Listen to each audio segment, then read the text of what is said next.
नमस्कार, स्वागत है आपका आवाज अड्डा में। मैं हूं नीरज बाजपेयी। और चीन और भारत के बीच जो तनातनी और तनाव का माहौल है उसमें एक नया ट्विस्ट है, ट्रंप है। और वो ट्रंप ये है कि अमेरिका ने कहा है कि वो अपनी सेनाएं जो यूरोपीय देशों की तरफ थी उनको वहां से हटा के एशिया की तरफ मूव कराएगा, क्योंकि उसको ऐसा लगता है कि एशिया में चीन की तरफ से एक पोटेंशियल थ्रेट हो सकता है। इसके लिए वो अपने जो सेना है, अपनी फोर्सेस उधर मूव करेगा। ऑलरेडी साउथ सी में अगर आप देखें, साउथ चाइना सी में तो बड़े पैमाने पर नेवी की उनकी पहले से प्रेजेंस है। दुनिया भर के अलग अलग इलाकों में होती है, लेकिन ये मूवमेंट खासा महत्वपूर्ण इसलिए हो जाता है क्योंकि वो ये नाम लेके कह रहे हैं कि इस समय चीन जो स्थिति पैदा कर रहा है एशिया में, उससे पोटेंशियल थ्रेट हो सकता है भारत के साथ या अन्य और किसी देश के साथ, इसलिए ये मूव किया जा रहा है। ये ताज़ा डेवलपमेंट है जो माइक पॉम्पियो, जो उनके विदेश मंत्री हैं अमेरिका के, उन्होंने ये बात कही। इस बीच जो कांग्रेस की तरफ से प्रश्नों की झड़ी और आलोचनाएं हैं वो चल ही रही हैं। बीच बीच में कुछ सैटेलाइट इमेजेस आ जाती हैं कहीं से, जिसमें दिखता है कि गलवान घाटी में जहां पे झगड़ा था PP-14, वहां पे फिर से कुछ स्ट्रक्चर्स दिख रहे हैं, कुछ जमावड़ा दिख रहा है, कुछ चहल पहल दिख रही है। तो ये एक तनाव की स्थिति बनी हुई है और अभी बहुत कुछ आप कह सकते हैं कि तस्वीर पूरी तरीके से साफ नहीं दिखती कि दरअसल हुआ क्या है और हो क्या रहा है। और जिस तरीके से ये इंटरनेशनल मूवमेंट हुआ है अमेरिका की तरफ से, इसको आज समझने की कोशिश करेंगे।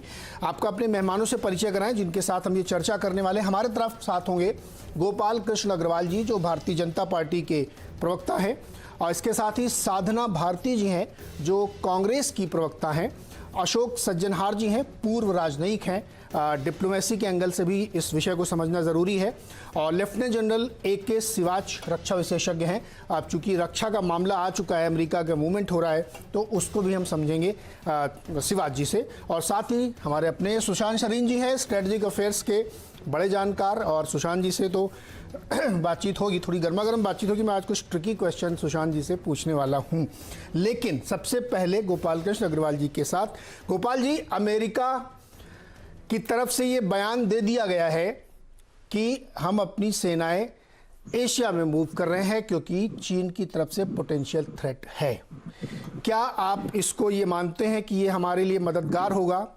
आप इसको स्वीकार कर रहे हैं, आपसे आपका बयान है कि कोई मतलब ही नहीं है? और दूसरा, ये हमारी स्थिति को कितना मजबूत करेगा?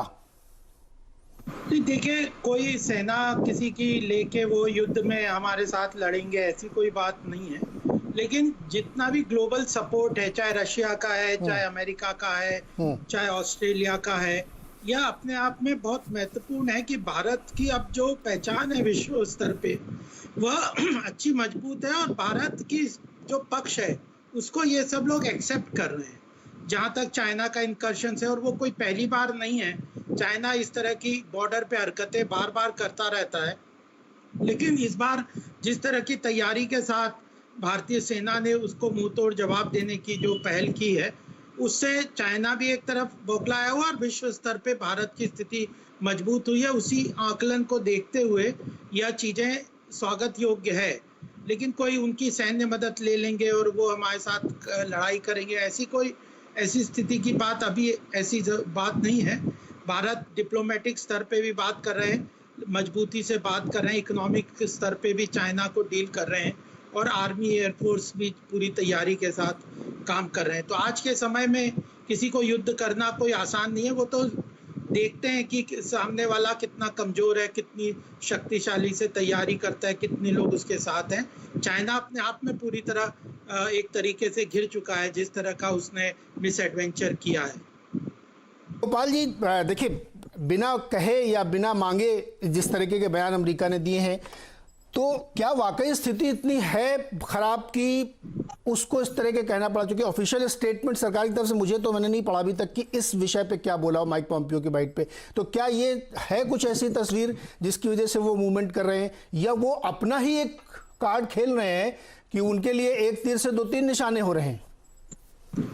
नहीं, देखिए, जहाँ तक ये एशिया पैसिफिक कोऑपरेशन का साउथ चाइना वाला इश्यू है, इसके अंदर तो US ऑलरेडी काफ़ी ज़्यादा इस बात के लिए वरिड भी था। और वह भारत के पास भी कई बार उस तरह के उनके अप्रोच होते थे कि साउथ साउथ कोऑपरेशन में, जिसमें ऑस्ट्रेलिया, अमेरिका और भारत ये मिलके इस तरह की कोऑपरेशन करे। वो एक्सकर्शन की जो चाइनीज जो मिस एडवेंचर है वो साउथ चाइना सी में और इधर पैसिफिक ओशन में चाइना कर ही रहा है। तो चाइना, चाहे जापान हो, चाहे ऑस्ट्रेलिया हो, चाहे ताइवान हो, फिलीपींस हो, हर जगह तो चाइना का कुछ ना कुछ इस तरह की जो एक्सपेंशनरी पॉलिटिक्स है वह उससे सारे देश आसपास के परेशान हैं ही। और भारत को भी बार बार जिस तरह से वो परेशान करता है तो उससे स्पष्ट चीज़ दिखती है सबके सामने। ये चीज़ दिखती है कि चाइना किस तरह से मिसबिहेव करता है जगह जगह। और जो माउंटेन टेरेन होता है वो काफ़ी डिफिकल्ट होता है, लेकिन इंडियन आर्मी पूरी तरह से मुस्तैदी से तैयार है। ये महत्वपूर्ण बात, यह जो तैयारी है इससे चाइना परेशान है। जो पहले वो कई बार करता था तो उसको लगता था कि भारत सरेंडर कर जाता है टेबलों पे, जो नेगोशिएशन के टेबल पे, या जो आर्मी तो मजबूत रहती है लेकिन जो पॉलिटिकल रिस्पांस है वो भारत का पहले के मुकाबले अब कहीं ज़्यादा मजबूत है। अच्छा, इस बीच सोनिया गांधी जी ने एक बयान दिया कि देखिए सर, ये सर्वदलीय बैठक के बाद की ताज़ा बयान आपको बता रहा हूं मैं, जो आज दिया उन्होंने, वो सुनवाता हूं भी आपको, कि अगर वो नहीं घुसे थे या घुसे थे, वो वाले विवाद को गर्म करते हुए फिर एक बात कही, तो जवान कैसे शहीद हुए। ये वाली बाइट सुनते हैं, उसके बाद साधना जी के पास चलते हैं। आज जब हम शहीदों को नमन कर रहे हैं तो देश जानना चाहता है कि अगर चीन ने लद्दाख में हमारी सरजमी पर कब्जा नहीं किया जैसा प्रधानमंत्री कहते हैं, तो फिर हमारे 20 सैनिकों की शहादत क्यों और कैसे हुई। साधना जी, ये एक हफ्ते बाद ये बयान क्यों अब आ रहा है इस तरीके का? अभी तक राहुल जी थे, अब सोनिया जी भी हो गई। देखिए, नहीं, सोनिया जी ने पहले भी इस बयान को उठाने का काम किया था, इस बात को रखने का काम किया था।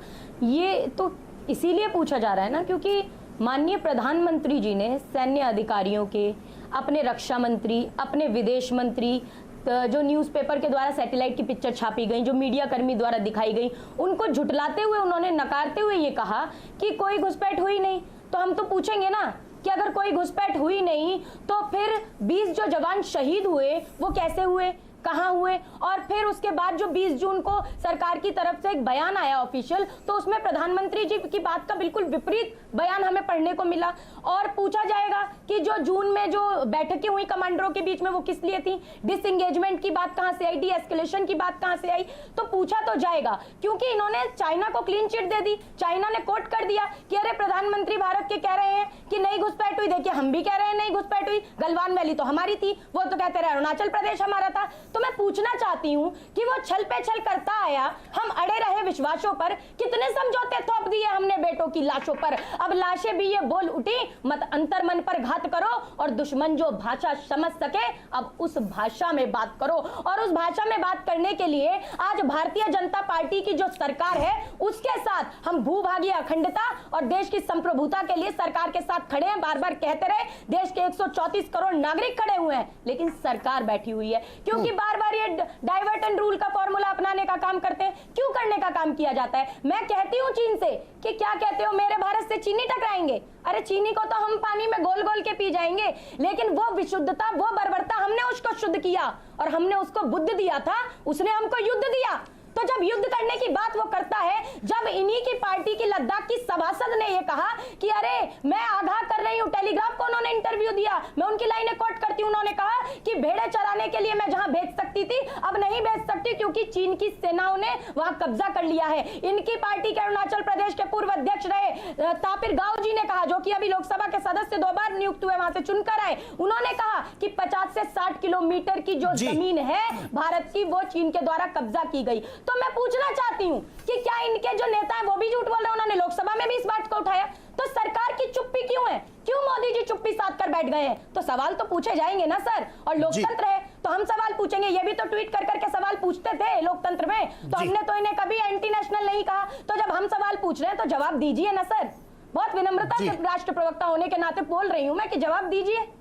जी Sadhana ji, if I am not mistaken you are poet also, सही समझ रहा हूं मैं? आप एक कवित्री भी हैं, क्योंकि आपने बीच में जिस तरह से बोला वो एक कवि ही बोल सकता है। खैर गोपाल जी, मैं 2.5 साल की उम्र से बोल रही हूँ। अरे वाह। मैं कवि नहीं, मेरी बोलने की आदत है। Okay perfect. तो गोपाल जी 2 सवालों का जवाब दीजिए। क्या चीज आप लोग छिपा रहे हैं जो आप बोल नहीं रहे हैं? और सवाल तो पूछे जाएंगे, आप लोग भी पूछते थे 2013 में, 2012 में।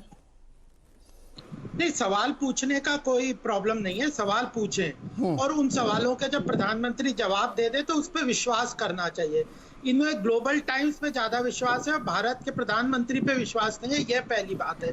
जब प्रधानमंत्री ने स्पष्ट रूप से कह दिया, पब्लिकली कह दिया, मीटिंग में कह दिया, तो फिर तो आपको विश्वास करना चाहिए। अविश्वास करते रहो तो फिर तो आप ये बात नहीं करें, यह प्रश्न नहीं पूछे, यह हमारी बात को, प्रधानमंत्री को अविश्वास जता रहे कि हम आपको नहीं मानते, आप झूठ बोलते हैं, यह प्रॉब्लम है। और फिर आप ये जो चीन की भाषा बोल रहे हैं। अच्छा गोपाल जी, मैं थोड़ा आगे बढ़ाना चाहता हूँ इस बात को। एक मिनट 10 सेकंड और, यह जो राजीव गांधी फाउंडेशन के तहत जो चीन के एम्बेसडर से, एम्बेसी से पैसा लेके उसके सपोर्ट में जो रिपोर्ट देते हैं, 5-5 रिपोर्ट, उसके बारे में क्यों नहीं जवाब देते? वो प्रश्न का जवाब क्यों नहीं छुपा? वो तो एक फैक्ट है, या तो इसका जवाब देने के बाद ये मान नहीं रहे। और उसका तो फैक्ट है कि आपने 90 लाख रुपए लिए और 5 रिपोर्ट चीन के बिजनेस इंटरेस्ट के हिसाब से लिखी, उसका जवाब दीजिए आप। आपने क्या एमओयू साइन किया, क्यों नहीं पब्लिक? नहीं गोपाल जी, मेरा छोटा सवाल है, बहुत छोटा जवाब चाहिए, उसके बाद मैं दूसरे प्रवक्ताओं के पास जाना चाहता हूं। इस समय क्या जो दोबारा से कहा जा रहा है कि गलवान में कुछ मूवमेंट देखा गया चाइनीज का, वो सही है क्या? देखिए, गलवान जो बॉर्डर LAC पे है, वहां पे चाइना और मिरर डिप्लॉयमेंट भारत का और चाइना का दोनों का है। और आर्मी ने स्पष्ट रूप से ये कह दिया, MEA ने कह दिया कि यह जो बीच में पेट्रोलिंग करते हैं, वहां पे कई बार चाइना वाले भी जाते हैं, भारत वाले भी जाते हैं। जो बीच में LAC के बीच में एरियाज हैं, उनमें अगर उन्होंने कुछ टेंट वगैरह बनाए थे बीच में, तो उसके लिए हटाने के लिए बात हुई थी।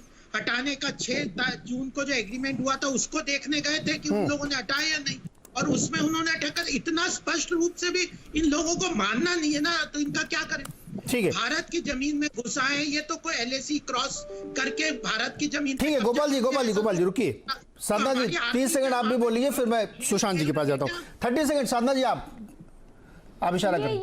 ये बार-बार ये बोल रहे हैं कि चीन की भाषा, अरे चीन की भाषा आप ही के सभासद कह रही हैं, आप ही की पार्टी के प्रदेश अध्यक्ष रहे तापिर गाव जी, वो चीन के हो गए क्या? तो आप किस तरह की बात करने का काम कर रहे हैं? और हमने तो नहीं पूछा, सन 2009 में आपके भारतीय जनता पार्टी और RSS के लोग, जो कि कोई दल भी नहीं है और आप सरकार में नहीं थे, 5 दिवसीय दौरा करने चीन क्यों चले गए थे? आप कौन सी रणनीतियां सीखने गए थे? आप अर्थव्यवस्था सीखने चीन से कितनी बार गए? तो किसी ने पूछा क्या? किसी ने पूछा क्या? कुछ भी बातें नहीं आप करते हैं। आपके झूठ सबके सामने आ गए हैं, नकारा साबित हुए हैं आप, तो अब छिपिए मत। और अब आप सच्चाई है कि जनता के सामने रखिए कि चाइना पे स्थिति क्या है। तापिर गाव जी की बात का आपका क्या जवाब है? आप ये बताइए, तापिर गाव जी की बात का आपका क्या जवाब है? अच्छा साधना जी अब थोड़ा सुनिए, अब मैं दूसरे तरफ बढ़ता हूं।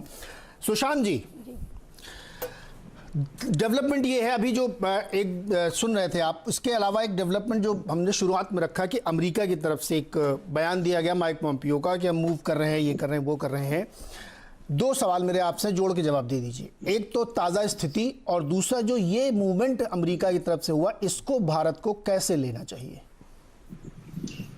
नीरज जी, देखिए, जहां तक गलवान घाटी का मामला है, उसमें एक खबर तो ये है कि जो एक जमावड़ा था, जो सैटेलाइट पिक्चर्स द्वारा भी नजर आ रहा था, वो पीछे हटी हैं फौजें, बहुत ज्यादा नहीं, लगभग 1-1 किलोमीटर।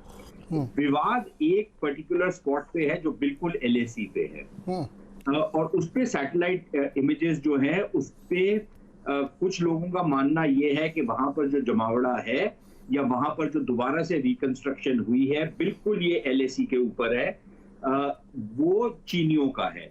लेकिन कुछ बड़े क्रेडिबल जो जर्नलिस्ट हैं और जिनको पता होना चाहिए, उनके बड़े अच्छे रसूख है वाले लोग हैं, उनका मानना ये है कि ये एक्चुअली चीन का वहां पर जमावड़ा नहीं है, ये भारत की सेना वहां पर बैठी हुई है।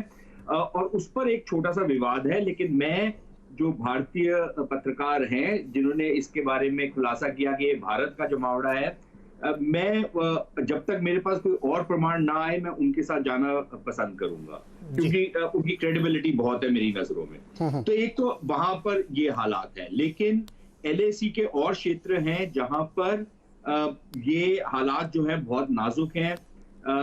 LAC के इस तरफ तो नहीं आए चीनी, लेकिन दूसरी तरफ उनका काफी बड़ा जमावड़ा है और उससे एक बड़ी बहुत टेंशन की जो फिजा है वो बहुत ज्यादा है। एक दो जगहों पर चीनी ऐसी जगह पे आ गए हैं कि हमारी जो पेट्रोल पार्टीज जाती थी उनको ऑब्स्ट्रक्ट किया जा रहा है, उनको आगे बढ़ने नहीं दिया जा रहा, तो वो भी एक विवाद का एरिया है। और जो पैंगोंग झील वाला एरिया है वहां पर विवाद ज्यों का त्यों बना हुआ है, लेकिन उसमें जैसे मैंने आपसे पहले भी अर्ज कर चुका हूं कि चीनी वहां तक आए हैं जहां तक वो अपनी लाइन क्लेम करते हैं। भारत को वो स्वीकार्य नहीं है, भारत की लाइन चंद किलोमीटर आगे है, लेकिन चीनियों ने वहां पर आकर अपना जमावड़ा बनाया हुआ है। वो एक विवाद जरूर है जिसको सुलझाने की जरूरत है। ये तो जो लद्दाख का क्षेत्र है वहां की खबर है। जहां तक अमेरिका का मामला है, देखिए दो तीन चीजें हैं उसमें। एक तो ओबामा के टाइम से अमेरिका ने एक पॉलिसी अनाउंस की थी कि हम रीबैलेंस कर रहे हैं अपने आप को, क्योंकि हमारा यूरोप में बहुत ज्यादा फोकस होता था, हम अपना फोकस एशिया की तरफ रीबैलेंस कर रहे हैं। उस पर कोई बहुत ज्यादा बात नहीं हुई जब से ट्रंप हुकूमत आई है, लेकिन पिछले चंद महीनों में और जब से चीन और अमेरिका के बीच में बहुत ज्यादा इख्तलाफ पैदा हुए हैं, तब से अमेरिका ने बहुत सारे ऐसे कदम उठाने शुरू किए हैं जो रीबैलेंसिंग को एक लिहाज से दोबारा से मंजर आम पर ले आई है। दूसरी चीज ये कि जो सैनिकों की बात कर रहे हैं जो उन्होंने जर्मनी से निकाले हैं, उसको शायद मैं इतनी संजीदगी से नहीं लेता, क्योंकि एक तो कोई बहुत ज्यादा नंबर है नहीं, वो चंद हजार सैनिक हैं। दूसरा, वो एक विवाद पहले से अमेरिका और यूरोप का चल रहा था, जहां पर अमेरिका कह रहा था कि भाई आप हमारे सैनिक वहां पर रहते हैं लेकिन आप उनके पैसे उनके लिए नहीं देते, आप अपनी कंट्रीब्यूशन उतनी नहीं करते जितनी आपको करनी चाहिए। लेकिन उसको अगर अब एशिया में जो कुछ हो रहा है, चीन कर रहा है, उसके साथ जोड़ दिया जाता है, तो कुछ हद तक तो उसमें राजनीति है और कुछ हद तक उसमें कूटनीति है। तीसरी चीज इसमें यह है जो ज्यादा अहम है, वो जो खबरें आ रही हैं अमेरिका से, उनके 3 जो बहरी बेड़े हैं वो इस क्षेत्र में आ चुके हैं। तो वो मेरे ख्याल एक बहुत बड़ा संकेत है कि अमेरिका का जो रीबैलेंसिंग हो रहा है, मेरे ख्याल उसको ज्यादा संजीदगी से लेना चाहिए।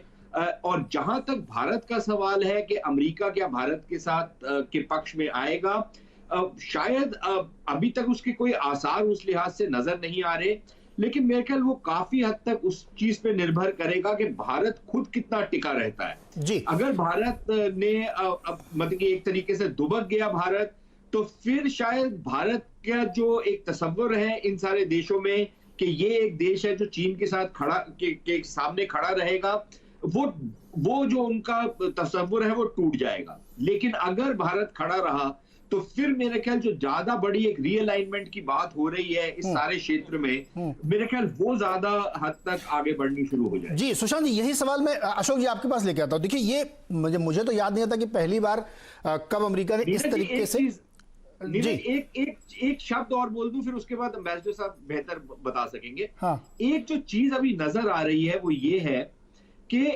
चीन ने कई सारे फ्रंट खोल दिए हैं। वो केवल भारत के साथ ही नहीं, वो हांगकांग में ताइवान के खिलाफ, वियतनाम के खिलाफ और देशों के खिलाफ, जापान के खिलाफ, कोरिया के ऊपर भी उन्होंने दबाव, तो बहुत सारे उन्होंने फ्रंट्स खोले हुए हैं। प्रॉब्लम ये हो रहा है कि जिन जिन देशों के खिलाफ उन्होंने फ्रंट खोले हुए हैं वो अकेले चीन का सामना कर रहे हैं, उनका कोई एकजुट एक इकट्ठ नहीं अभी तक हुआ। और उसमें अमेरिका शायद एक बहुत बड़ी भूमिका अदा कर सकता है, वो एक इकट्ठ लाने में। अगर चीन सबके साथ अकेले में डील करे तो चीन की जो पोजीशन है वो बहुत स्ट्रांग रहेगी। हाँ। लेकिन अगर इन सब देशों का एक इकट्ठ हो जाए और उसके ऊपर या उसके साथ अमेरिका का हाथ हो। जी सुशांत जी, मेरा सवाल भी अशोक जी से यही है कि अशोक जी, मैंने बहुत मतलब मुझे तो पहली बार सुनाई पड़ रहा है कि नाम लेके अमेरिका इस तरीके से दो विवादों के बीच में आके सामने कर, अभी तक वो आके हालांकि ट्रंप साहब ने ये परंपरा शुरू की कि वो कश्मीर में भी बीचवानी करना चाहते हैं, चीन के साथ भी बयान दिए, लेकिन ये पहली बार उन्होंने कहा कि हम जो अपना डिप्लॉयमेंट कर रहे हैं, मूव कर रहे हैं, वो इसलिए क्योंकि चीन इस तरीके से कर रहा है और भारत के साथ सीमा विवाद उनका लगातार चल रहा है। जो बात रीअलाइनमेंट वाली है उस पर थोड़ा प्रकाश डालिए, और दूसरा ये कहना भर कि हम इधर आ रहे हैं इसलिए आ रहे हैं आपके अगेंस्ट में, ये अपने आप में रीअलाइनमेंट की बुनियाद तो रख ही देता है। जी, आप बिल्कुल ठीक कह रहे हैं नीरज जी। जो पहले भी जैसे सुशांत ने बताया है, पहले से ओबामा के समय से ये वाली कवायद चली थी, जो हमको पिवट टू एशिया करना है, हमको रिकैलिब्रेट रीपोजिशन करनी है अपनी फोर्सेस, अब सेंटर ऑफ ग्रेविटी एशिया में हो रहा है तो हमको वहां पर ज्यादा तवज्जो देनी चाहिए, वहां पर ज्यादा ध्यान देना चाहिए। परंतु ये बातें कही गई थी पर इसके ऊपर कोई कार्यान्वित नहीं किया गया था। मैं आपको एक उदाहरण दूंगा। देखिए 2016 में एक बड़ा मौका था जब फिलीपींस उसको लेकर गया था चीन को इंटरनेशनल कोर्ट में, परमानेंट कोर्ट ऑफ आर्बिट्रेशन में। वहां पर जुलाई में उनका जो फैसला आया, उन्होंने कहा चीन जो भी ये क्लेम कर रहा है 9 लाइन साउथ चाइना सी में, उसको वो एकदम उसको रिजेक्ट कर दिया गया था। और उन्होंने कहा था जो United Nation Convention on law of the sea है और जिसमें exclusive zone, exclusive economic zone है, वो सब देशों के अपने हैं, उसको माना जाना चाहिए। परंतु चीन ने इस कागज को फाड़ कर फेंक दिया और उसके ऊपर उसने कहा ये 9 लाइन है, उसके ऊपर हम कायम रहेंगे। तो चाहे वहां पर टापू थे, स्कारबरो शोल, चाहे स्प्रैटली आइलैंड, पैरासेल आइलैंड, सबके ऊपर वो उसने अपना कब्जा जमाए रखा, उनको मिलिटराइज करता गया, यहां तक कि उसने आर्टिफिशियल आइलैंड्स भी किए। तो मैं कह रहा हूं उस समय मौका था, अगर पिवट टू एशिया करना था तो और चाइना को चैलेंज करना था तो उस समय करना चाहिए था। परंतु उस समय उनकी अपनी कंपल्शन रही होंगी, इलेक्शंस भी हो रहे थे वगैरह। परंतु उसके बाद जब से आए हैं राष्ट्रपति ट्रंप, उनका जो यूएस चाइना ट्रेड वॉर 2018 में शुरू हुआ, कहा तो जाता है वो ट्रेड वॉर, पर मेरे विचार से वो यकीनन एक लड़ाई थी पूरी दुनिया की सुप्रीमेसी के लिए, दुनिया की हेजिमनी के लिए। और अब पिछले 4 महीने में, 3-4 महीने में जैसे चीन एकदम सब तरीके से उसने वहां पर अपने फुटप्रिंट एक्सपैंड करना शुरू कर दिया है। कल अगर आप सुनेंगे माइक पोम्पियो का, वो ब्रसल्स फोरम में एड्रेस कर रहे थे, तो उन्होंने कहा हमने बड़ी देर कर दी, हम सोए हुए थे, हमने बड़ी देर कर दी अवेकनिंग में, पर अब हम जाग गए हैं और चीन हमारा सिस्टेमिक राइवल है और हमारा पोटेंशियल थ्रेट है। तो देखिए बिल्कुल ठीक है, परंतु ये उनका ग्लोबल नजरिया है। ग्लोबल नजरिए से वो देख रहे हैं, जो चीन उनको, अमेरिका को चैलेंज कर रहा है नंबर 1 पोजीशन के लिए, अपनी जो उसकी है अथॉरिटेरियन। जी मुझे एक शब्द बस और कहने दीजिएगा। और इसमें उन्होंने पाया है कि चीन ने अपने को ओवर एक्सटेंड कर लिया है, भारत के विरुद्ध काम कर रहा है, साउथ चाइना सी में विरुद्ध काम कर रहा है, ताइवान जापान के विरुद्ध काम कर रहा है। तो उसने कहा हम सब देशों को साथ मिलकर चीन का सामना करना चाहिए, because China is a challenge to all democracies, rule of law, international law.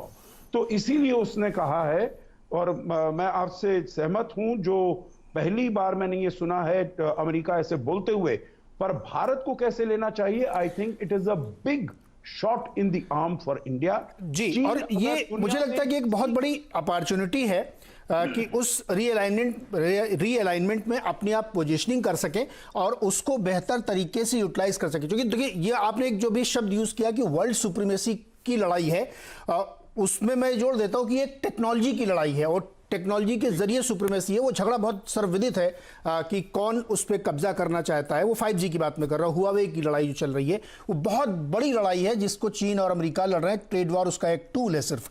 तो खैर इस पर अभी जब दोबारा लौटोगे तो थोड़ा और बातचीत करेंगे। लेकिन जनरल साहब, सैन्य आधार पर तो हम लोग बहुत ताकत के साथ खड़े हुए हैं।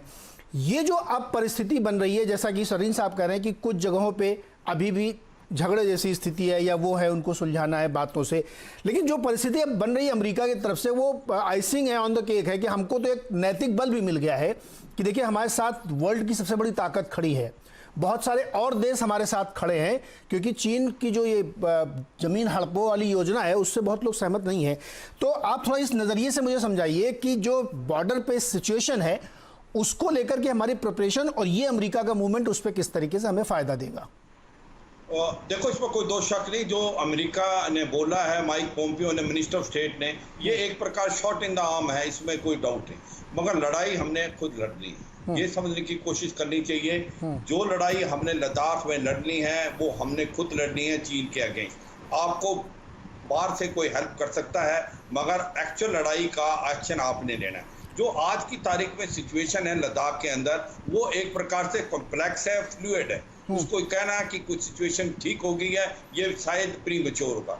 जिस प्रकार से ये डिस्कशन हुआ था कोर कमांडर लेवल पे लास्ट टाइम कि डिसएंगेज, डी एस्केलेट और डी इंडक्ट की बात चली थी, मगर चीन जो एक ऐसा देश है 2 कदम आगे लेता है, 1 कदम पीछे लेता है, उस पर भरोसा करना बहुत मुश्किल है। अभी मैं आपको चंद एक बातें बताना चाहूंगा जिससे आपको पता चलेगा। जैसे आपको पता है गलवान का जो एरिया था वहां पर वो डिस्प्यूटेड नहीं था, ना पहले था ना अब है, पता है उनको। मगर वो आने का उनका रीजन ये है कि जो ये रोड बना दी हमने दरबुक, शौक और दौलत बेग गोल्डी, ये जो जाती है सब सेक्टर नॉर्थ में, जो कि काराकोरम हाईवे से 8 किलोमीटर दूर है। इसकी अहमियत है इसलिए क्योंकि ये काराकोरम से 8 किलोमीटर दूर है। ये रोड में बनाने से हम मूवमेंट जल्दी कर सकते हैं और कहीं ना कहीं वहां से हम चाइना पाकिस्तान इकोनॉमिक कॉरिडोर पे भी इम्पैक्ट कर सकते हैं। हम कहीं ना कहीं काराकोरम हाईवे को भी कर सकते हैं और हम जो G219 जो सिंगजांग से लेके लासा जाती है रोड, वहां को भी कर सकते हैं। और वो माना जाता है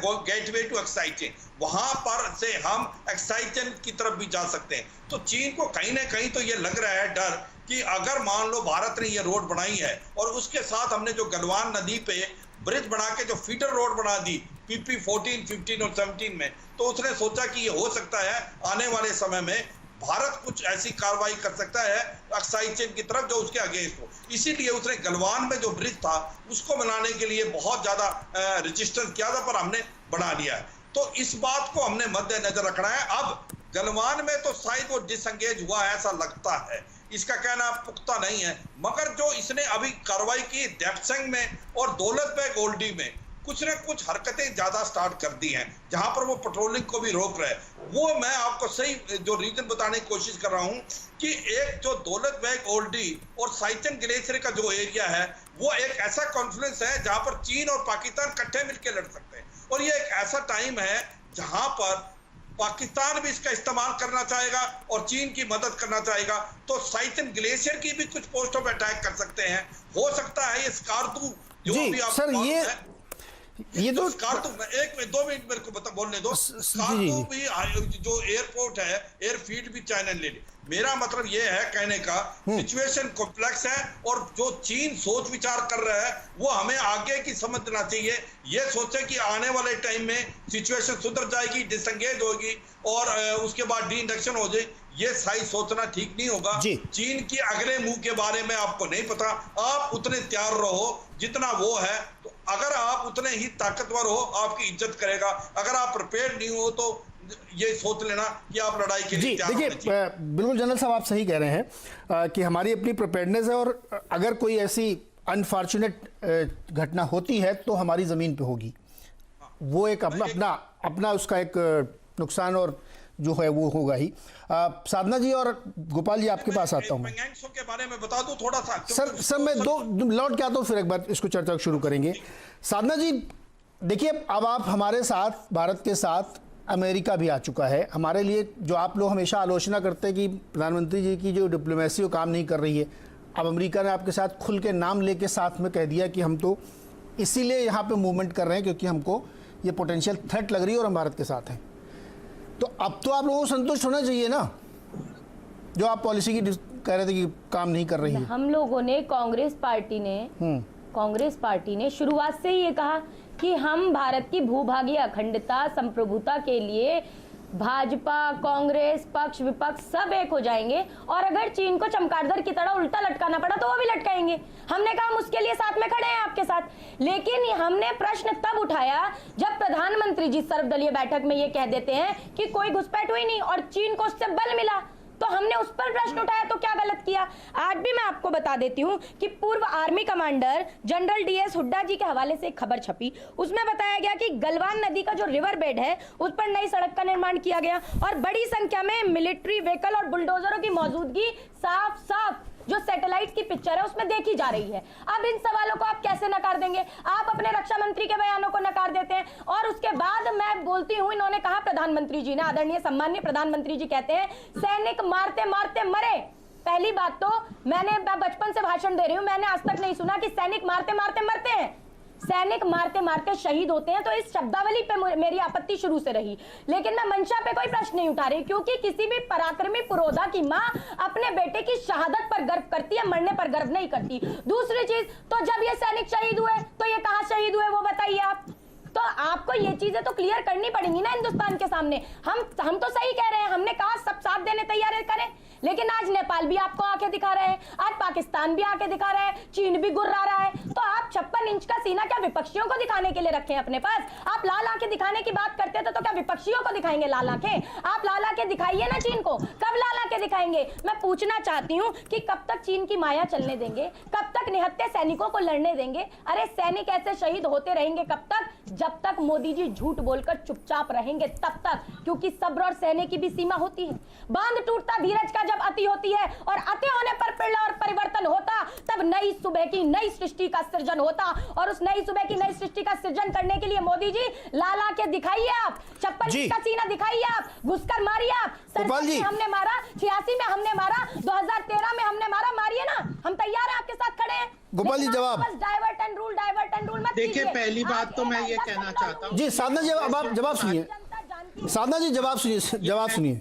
हाँ, मैं ये कहना चाहता हूँ, पहली बात तो कांग्रेस। अच्छा गोपाल जी 10 सेकंड उनको बोलने दीजिए, 10 सेकंड और कुछ बोलना चाहती जी, जल्दी से बोलिए साधना जी। मैं ये कह रही हूँ कि आज अगर आप राजनीति करने की बात करते हो तो आप भूलिए मत, आप जब रक्षा की बात करते हो तो देश को अचरज तो होता है, क्योंकि भारतीय जनता पार्टी वो पार्टी है जिसके राष्ट्रीय अध्यक्ष ने सरेआम टीवी पर रक्षा सौदों में दलाली खाई थी, तो भूला नहीं है देश। ये आप राजनीति करने का काम मत कीजिए। तो आप अगर राजनीति करने पर उतारू होंगे तो राजनीति हमें करनी आती है, लेकिन हमने कभी कांग्रेस में सेनाओं को लेकर, देश को लेकर राजनीति नहीं। ठीक है गोपाल जी जवाब दीजिए, अरे बहुत सारी बातें आपने पूछ ली।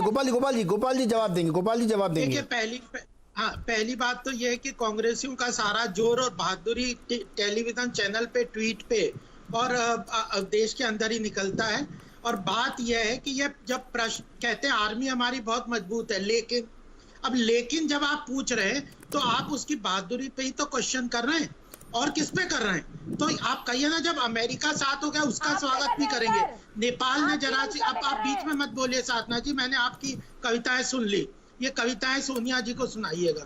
तो जब अब अमेरिका साथ देने को तैयार है, वो भारत की कूटनीतिक सफलता नहीं मानेंगे ये। और नेपाल जो जरा सी बातें कर रहा है उसको ये बात। अरे साधना जी सुनिए प्लीज सुनिए, मतलब पाकिस्तान नहीं पर्सनल कमेंट नहीं। अरे भाई गोपाल जी प्लीज, कोई पर्सनल कमेंट एक दूसरे के खिलाफ नहीं, प्लीज जी। नहीं, ये इनकी कविताएं मुझे बहुत अच्छी लगी, मैं उसका स्वागत करता हूँ, तालियां भी बजाता हूँ। दूसरी बात, जब पाकिस्तान और चीन का जहां तक सवाल है, चीन के बोलते कितनी हमारी जमीन ले ली, 78,000 वर्ग किलोमीटर की जमीन अक्साई चीन की किसने खाई है? कि कौन था उस वक्त सत्ता में? इसका कोई जवाब नहीं, चुप बैठे हुए हैं। बार 650 से ऊपर चीन के इंकर्शंस हुए थे जब मनमोहन सिंह साहब, मौनी बाबा बैठे थे प्रधानमंत्री की गद्दी पे, तब उसका कोई जवाब नहीं है। पाकिस्तान के साथ इनकी क्या पॉलिसी थी? हमारी आर्मी हरदम बहादुर थी, लेकिन आर्मी वाले कहते थे कि हम युद्ध के मैदान में तो जीतते हैं, लेकिन टेबल पे बैठ के हमारे नेता हमारे को हरवा देते हैं देश को। तो यह कोई हमने नहीं कहा, एक्स एयरफोर्स के लोग कहते हैं, एक्स आर्मी के लोग कहते हैं। तो इनकी बहादुरी बहुत लिमिटेड है, ये समय की जो नाजुकता है उसको समझ नहीं रहे। आज इन ग्लोबल टाइम्स को कोट करते हैं, भारत चीन को, हम कौन कह रहे हैं कि चीन की समस्या नहीं है? गलवान की जो घाटी है वहां पे समस्या है नहीं क्या? सियाचिन ग्लेशियर पे समस्या है, लेकिन उसकी समस्या का कारण क्या है ये नहीं समझना चाह रहे। हमने 16 रोड पिछले 6 साल में बॉर्डर पे बनाए हैं। सबसे बड़ी प्रॉब्लम चीन को उस बात से है। हमने अरुणाचल में 19 साल से पड़ा हुआ था ब्रह्मपुत्रा पे 2 ब्रिज बनाने के 9 किलोमीटर का, नहीं, मनमोहन सिंह जी को हेलीकॉप्टर को अरुणाचल प्रदेश में उतरने नहीं दिया था चीन ने, और ये वापस आ गए मनमोहन सिंह। ये तो इनकी कायरता है। और वहां पे दो जो जी गोपाल जी देखिए, बहुत पीछे नहीं जाते हैं। साधना जी से भी मैं कहूंगा कि ज्यादा इतिहास में मत जाइए, क्योंकि इतिहास में नहीं, सब वैसे ही दिखेंगे। पे तो अभी बना है ब्रिज। हाँ नहीं, ब्रह्मपुत्रा अभी बना, और अरुणाचल में मनमोहन सिंह जी को जाने नहीं दिया गया था। वो तो उन्होंने उनके कहने पर रुक गए थे। वो अब वहां तक जाएंगे सर, उसको फायदा नहीं। ये कायरता है कि बहादुरी है? नहीं सर, वो मैं जवाब दे देती हूँ ना इनको बहुत इतिहास। ब्रेक के बाद साधना जी नहीं रुकिए, मैं एक छोटा सवाल सरीन जी से पूछूंगा, उसके बाद एक ब्रेक लेना भाई। सरीन जी, सुशांत जी, अरे सुनिए ना, गोपाल जी सुनिए ना। नहीं तो प्रधानमंत्री हमारे देश का वहां जा नहीं सकता, और चीन के कहने से और वो रुक जाएंगे, तो ये कायरता है, बहादुरी है? अरे सर सुनिए ना, जवाब देगा देश को? थोड़ा सा एक क्रक्स का क्वेश्चन है सरीन जी। साधना जी ब्रेक के बाद आऊंगा, तो अभी है समय, है अभी काफी समय है। सुशांत जी, मैं दोबारा उसी विषय पर लौटा रहा हूं आपको। अमेरिका का ये मूवमेंट हमारे लिए फायदेमंद है या नहीं है, या हमको ये डर होना चाहिए कि ये इशू अंतर्राष्ट्रीय स्तर पे बन जाएगा, इंटरनेशनलाइज हो जाएगा, और इसको जो है कोई और फायदा उसका उठा सकता है? ये डर होना चाहिए कि नहीं होना चाहिए?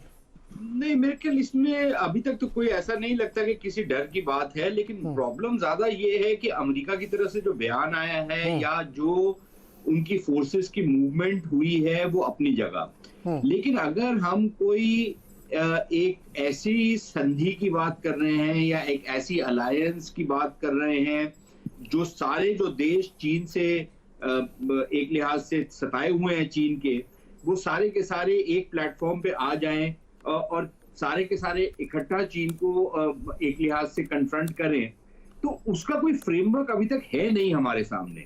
एक वो क्वाड का फ्रेमवर्क था, 4 देशों की आपस में बातचीत चल रही थी, लेकिन कोई स्ट्रक्चर्ड फ्रेमवर्क अभी तक हमारे सामने नहीं है कि फिर फौजें किस तरीके से ऑपरेट करेंगी, आपकी जो राजनीतिक और कूटनीतिक आपकी क्या समन्वय रहेगा आप लोगों का, उसमें सैन्य समन्वय क्या रहेगा जी, वो कम्युनिकेशंस का क्या सिस्टम रहेगा, इंटेलिजेंस शेयरिंग का क्या सिस्टम रहेगा, ऐसी कोई भी चीज अभी तक नहीं है हमारे सामने। तो मेरे ख्याल अमेरिका अगर आ रहा है और अमेरिका की लीडरशिप आती है, इसमें अमेरिका एक लीडरशिप का रोल लेता है, सारे देशों को एक कड़ी में पिरोता है चीन के खिलाफ खड़े होने के लिए, मैं तो उसकी बहुत स्वागत करूंगा। सर मैं सुशांत जी, मुझे ब्रेक लेना है, ब्रेक से आऊं तो चर्चा आगे बढ़ाऊं। मैं तो इसलिए सवाल ये पूछ रहा था कि या तो मतलब कोई डर हो तो मैं उसको रूल आउट कराऊं, क्योंकि अक्सर इंटरनेशनल पॉलिटिक्स में, इंटरनेशनल में ऐसा होता है कि कोई एक देश बीच बचाव करने के नाम पर, मदद के नाम पर या टेक्नोलॉजी देने के नाम पर वो एंट्री मारता है, उसके बाद फिर वो परमानेंट आपका फीचर हो जाता है।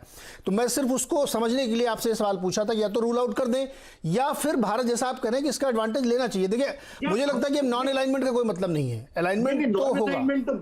नॉन अलाइनमेंट तो बिल्कुल एक बेकार की फिलॉसफी है आज की डेट में।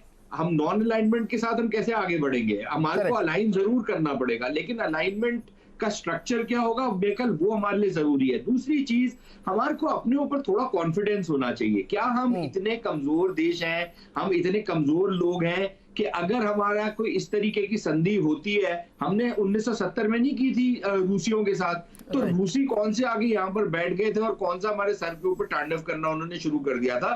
अगर हम अपना छोटा सा ब्रेक लेना मुझे, तो हम कोई भी अलायंस कर सकते हैं। जी, एक बहुत छोटा सा ब्रेक लेते हैं, लौट के आएंगे। जनरल साहब और अशोक जी से और बातचीत बढ़ाएंगे कि क्या हम उस घटना को याद करें जब अमेरिका ने ऐसे ही एक परिस्थिति में हमें मना कर दिया था और आज वो हमारे साथ खड़ा है। जो मैं बात रीअलाइनमेंट की कर रहा हूं उस पर और फोकस करेंगे एक ब्रेक के बाद।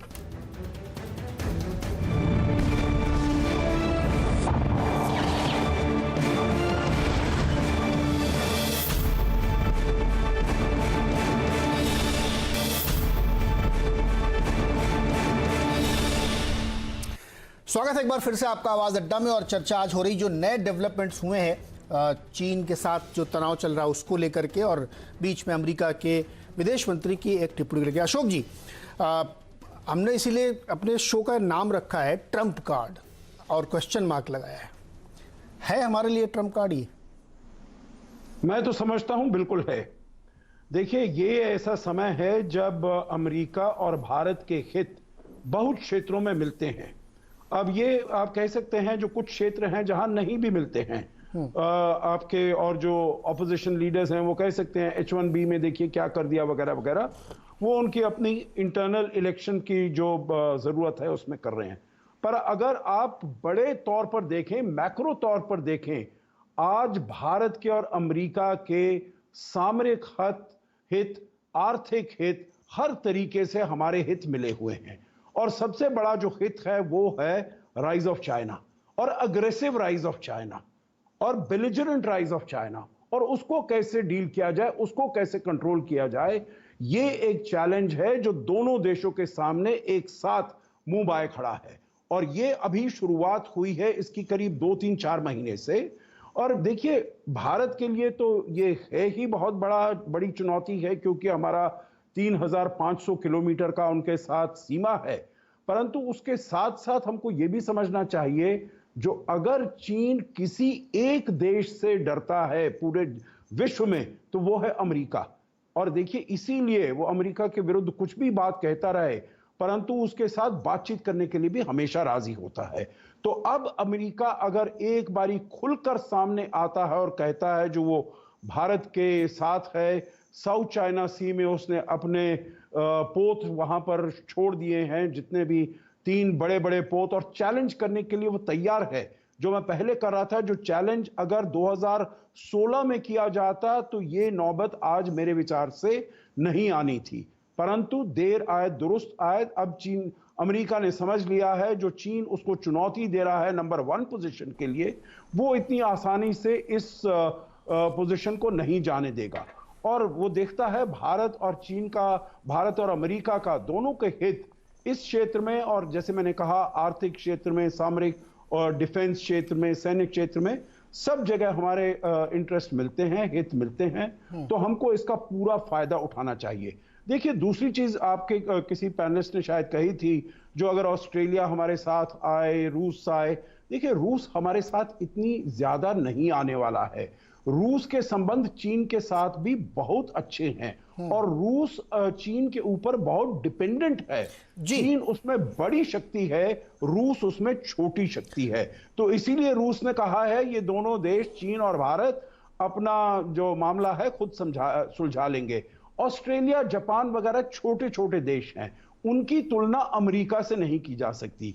तो मैं इसका बहुत पूरे तहे दिल से स्वागत करता हूं, और इसका हमें पूरी तरीके से फायदा उठाना चाहिए। जी अशोक जी, मैं ऐसे ही मेरे मन में ख्याल आ रहा है कि एक जो रीअलाइनमेंट की हम लोग बात करें, मैं जस्ट 10 सेकंड ले रहा हूं आपसे, कि अमेरिका, जापान, सऊदी अरब और ब्रिटेन एक ग्रुप में आ रहे हैं, रूस, चीन, ईरान एक ग्रुप में आ रहे हैं, सही है?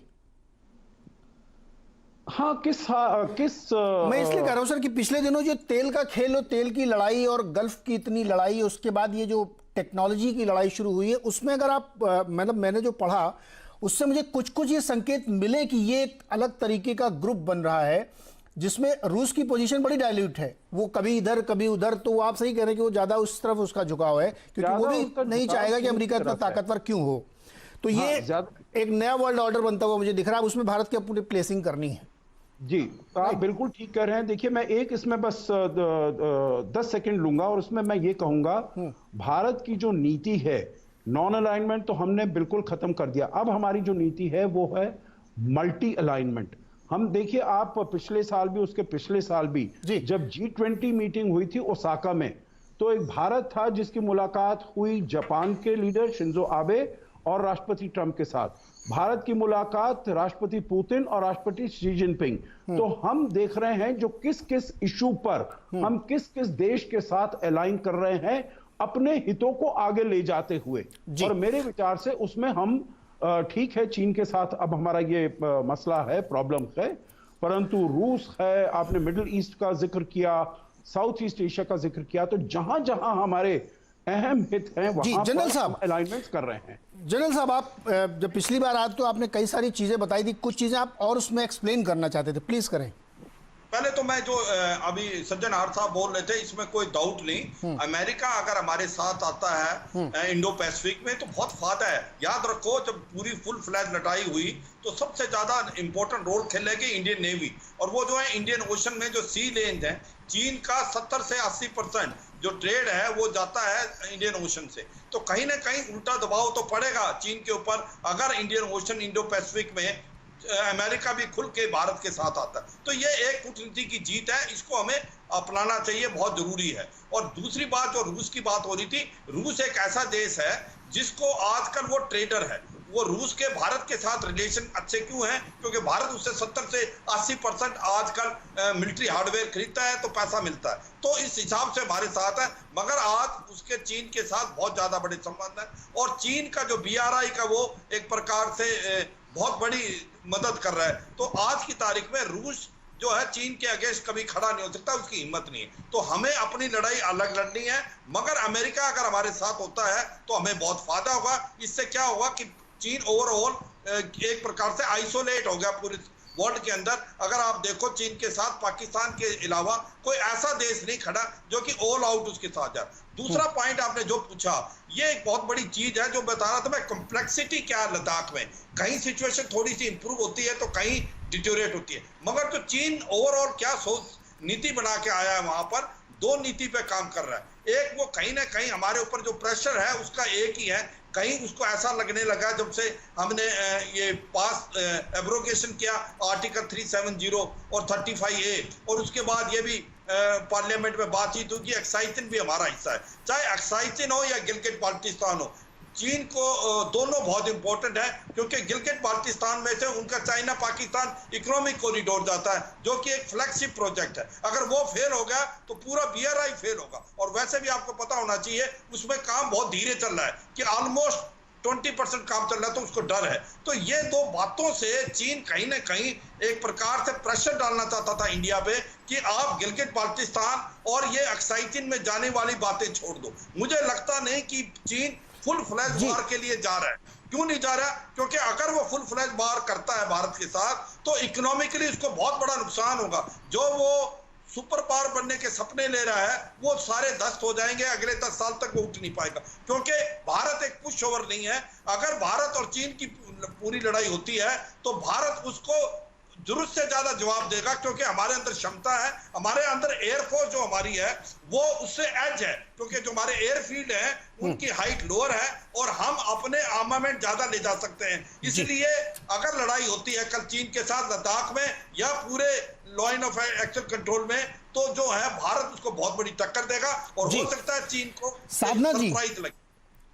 मेरा सवाल अब आपसे, मैंने इतनी चर्चा जो डिफरेंट अभी सुनी, आपने भी सुनी होगी, कि जहां पे सभी लोग ये कह रहे हैं, सारे एक्सपर्ट ये कह रहे हैं कि भारत की पोजीशन इस समय एज पे है, हमारे लिए फ़ायदा है।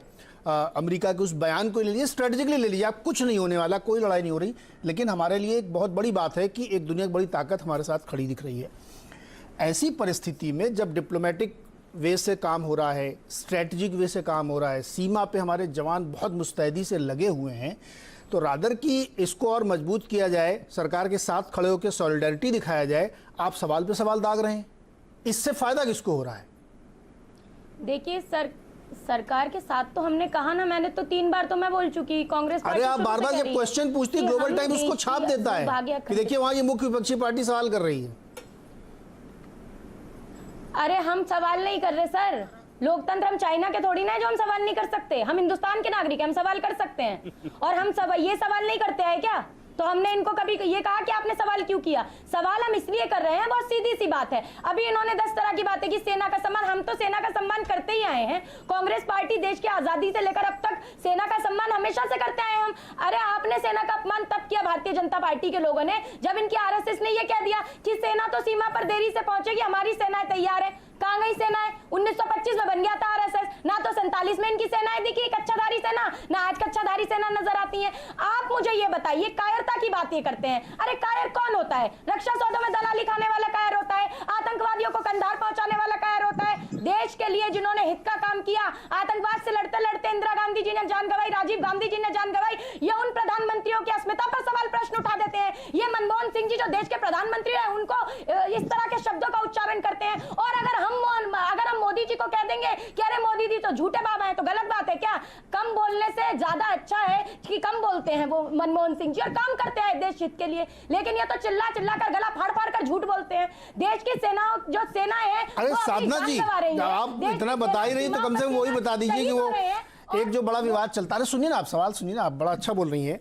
एक बार बार सवाल उठता है, मैं भी सुनता रहता हूँ टीवी चैनल्स पे, सब लोग कहते हैं कि वो एक वहां की कम्युनिस्ट पार्टी के साथ कांग्रेस क्या किया था, मतलब बताइए आप, मुझे जानकारी लेते क्या समझौता हुआ था, वो हुआ क्या था, उसमें किस बात की डील हुई थी, क्या साइन किया था? मुझे ये बताइए क्या हमने ये प्रश्न इस समय जो अभी भी भाजपा के प्रवक्ता कह रहे थे ना, बड़ा ही नाजुक समय है, नाजुकता नहीं समझ रहे हैं, हमने नाजुकता को समझा और इसलिए हमने ये प्रश्न नहीं किया कि भारतीय जनता पार्टी के लोग चीन की कम्युनिस्ट पार्टी से अपने संबंध मजबूत करने का प्रयास लगातार, चाहे वो सरकार में थे नहीं थे, करते रहे। उनके पास जाकर पूछिए, ये एक सीखने गए क्या किया, बताइए गोपाल जी, आप लोग भी तो कर रहे हैं। आर्थिक गोपाल जी क्या किया आप लोगों ने, बताइए, जवाब दीजिए। देखिए मैं बता देता हूं, मेरे को कम्युनिस्ट पार्टी से पहला क्यों गए, तो ये राजीव गांधी फाउंडेशन से इन्होंने 2005 में, सुन लीजिए साधना जी, मैं बता सुनिए देता हूं, आपको शायद राहुल जी ने बताया नहीं होगा। 2005 में जो राजीव गांधी फाउंडेशन से जो पैसा आया, उसमें 5 इन्होंने रिपोर्ट बनाई। उन 5 रिपोर्ट में फ्री ट्रेड एग्रीमेंट चाइना के साथ करने से देश का फायदा होगा, यह बात इन्होंने उसमें कही। तो यह बात, पहली बात, चाइना को अभी वर्तमान स्थिति अगर हम देखें, चाइना को सबसे बड़ी प्रॉब्लम क्या है आज, उसको ये प्रॉब्लम है, उसने पूरा प्रेशर लगाया कि हम RCEP regional comprehensive economic partnership agreement sign कर लें ताकि वो चाइना हमारे साथ ट्रेड बढ़ा दे। जो उसने राजीव गांधी फाउंडेशन को पैसा देके उससे वो रिपोर्ट बनवाई थी, उसको इम्प्लीमेंटेशन, क्योंकि इनकी सरकार चली गई 14 में, इन्होंने तो FTA वगैरह साइन कर दिया, ये तो आरसेप भी साइन कर देते, लेकिन मोदी जी ने वो आरसेप को साइन नहीं किया। ये चाइना को सबसे बड़ी प्रॉब्लम थी। उसके बाद प्रॉब्लम ये थी कि जो चाइना की अगर पॉलिसीज हम देखें, जो मोदी जी, हमारी सरकार, जो बॉर्डर पे ये लोग तो इनमें एक एंथोनी जी ने क्या कहा है कि भारत की उस वक्त पॉलिसी ये थी कि बॉर्डर को डेवलप मत करो, बॉर्डर रोड को डेवलप मत करो, और चाइना ने सारे रोड्स डेवलप कर लिए। तो यह एंथोनी जी जो इनके डिफेंस मिनिस्टर यहाँ पे सामने बता रहे हैं, उसको भी जुटलाना चाहिए क्या? तो बात ये थी कि बॉर्डर रोड नहीं बना रहे थे, बॉर्डर को डेवलप नहीं कर रहे थे, चाइना के आगे सरेंडर करे जा रहे थे, और चाइना इनके सामने खुश था, दोस्ती कर रहा था, और राजीव गांधी फाउंडेशन को पैसे दे रहा था, इनके साथ सीक्रेट एग्रीमेंट, अगर वो एग्रीमेंट में भारत को मजबूत करने की MOU साइन किया था तो फिर तो तुरंत लेके दिखाए ना सबको।